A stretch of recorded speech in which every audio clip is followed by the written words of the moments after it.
এক বনে একদল পিঁপড়ে বাস করত। তারা প্রতিদিন সকাল থেকে সন্ধ্যা পর্যন্ত নিরলসভাবে কাজ করত, খাবার সংগ্রহ করত আর বাসা মেরামত করত। তাদের পাশেই থাকত এক অলস ঘাসফড়িং। সে শুধু গান গাইত আর রোদ পোহাত। পিঁপড়েরা যখন কষ্ট করে শস্য টানত, ঘাসফড়িং হেসে বলতো, আরে এত কষ্ট কেন?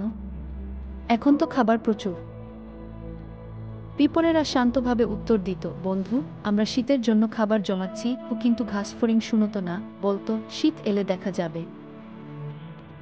দিন কেটে গেল, শীত নামল। বনে আর কোথাও খাবার নেই। ঘাসফড়িং না খেয়ে দুর্বল হয়ে পড়ল। সে পিঁপড়েদের বাসার সামনে এল।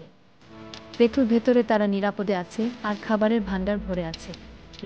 লজ্জিত হয়ে ঘাসফড়িং বলল, তোমরা ঠিকই বলেছিলে, আমিও যদি পরিশ্রম করতাম। পিঁপড়েরা তাকে দয়া করে কিছু খাবার দিল আর শিখিয়ে দিল এক অমূল্য শিক্ষা, পরিশ্রম ছাড়া কোনো সফলতা নেই।